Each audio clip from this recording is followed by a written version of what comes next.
This is problem 7-134. It's on page 408.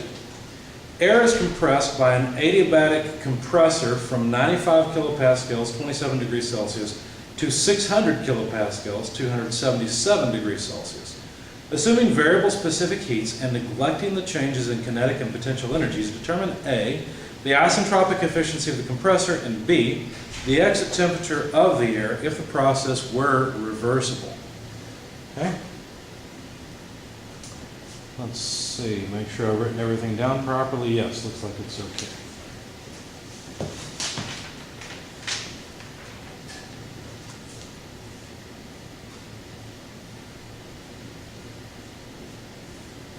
So here's a compressor that's compressing air.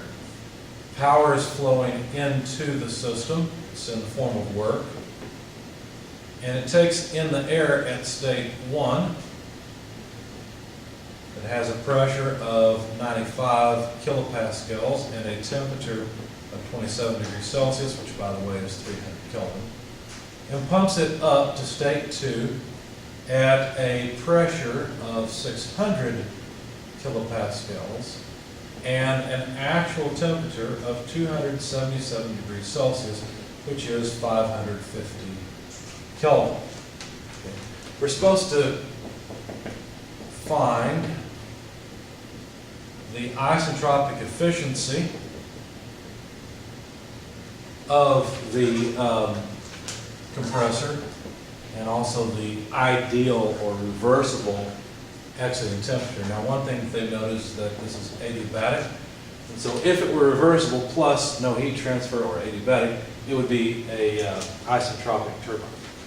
Now, since we're trying to find the compressor efficiency, we may as well write it down. It can be approximated as the ideal exiting enthalpy less the incoming enthalpy over the difference between the actual exiting enthalpy and the ideal. Okay, but why? What is this? Well, this is basically just how much work you should have to put into each unit of mass to get it to compress versus what you have to put in reality. Okay, because this compressor is not completely reversible and it's not isentropic, therefore, the compressor will require more work per kilogram of air that flows through than it ought to. Okay, it's going to require more.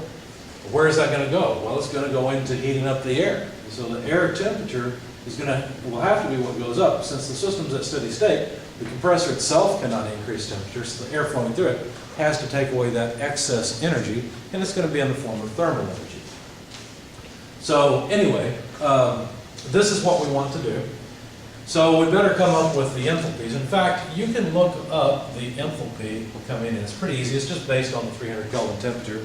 Go to table A17 in the appendix, or in the metric appendices, and you can look up the enthalpy. It's 300.19 kilojoules per kilogram, and you can look up the actual enthalpy. All you have to do is use this 550 Kelvin temperature, and you can find that the actual exiting enthalpy is 555.74 kilojoules per kilogram. So we're getting close. We've got all of that.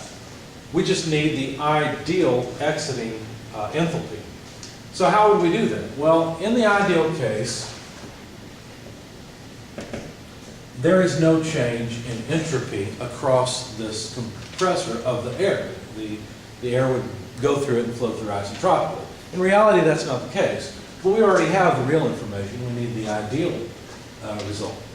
So we need to use some sort of isentropic equation to calculate what the exiting enthalpy ought to be. Okay, what could we use? Well, we know the pressures, and the pressure is going to stay the same, right? I mean, you buy a compressor to compress from one pressure to another, so that's going to stay the same. So if the exiting pressure P2 is known and the entering pressure P1 is known, couldn't we use an isentropic equation like this to calculate the ideal exiting state? Well, sure. In fact, we could look up PR1 at this 300 Kelvin temperature as well. In fact, PR1 is 1.386. It's dimensionless. That's fine. So 1.386. P2 is 600. P1 is 95. So when you plug all this in your calculator, the ideal state, state 2, PR2 value, is 8.7537. Now, of course, that's not a PR in the table that we can read off easily. We have to interpolate to calculate the ideal exiting enthalpy. Here's what I did. H2S is 513.32 less 503.02 divided by 9.031 less 8.411. This is just the data point around that PR number. Okay, these are the PR numbers around it. There's the enthalpies around it. Okay, so you have to multiply that then by the change, or how far away you are from the first data point.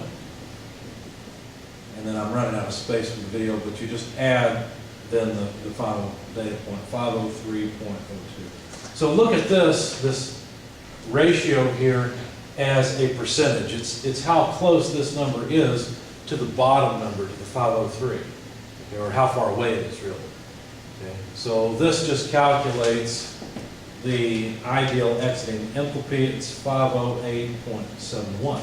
So now we can plug that in, find the isentropic efficiency. So let's do that next. H2S, 508.71 less H1. H1 is 300.19.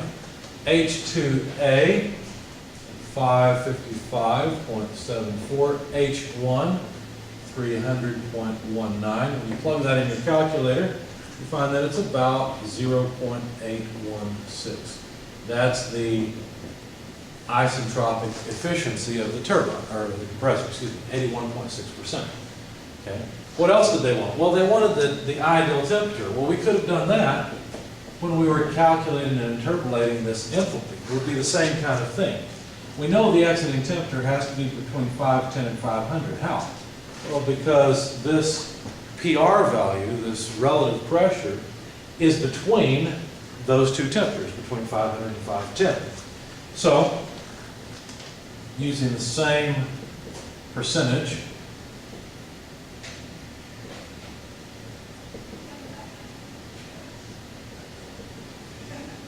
okay, same percentage here of that range, and adding on the bottom number, the 500 degrees Celsius, you find that the ideal temperature, T2S, is 505.5 Kelvin. Okay. So there's the ideal exiting temperature. How close is it? Well, it's about 50 degrees Celsius, well actually 45 degrees Celsius, 45 Kelvin too high.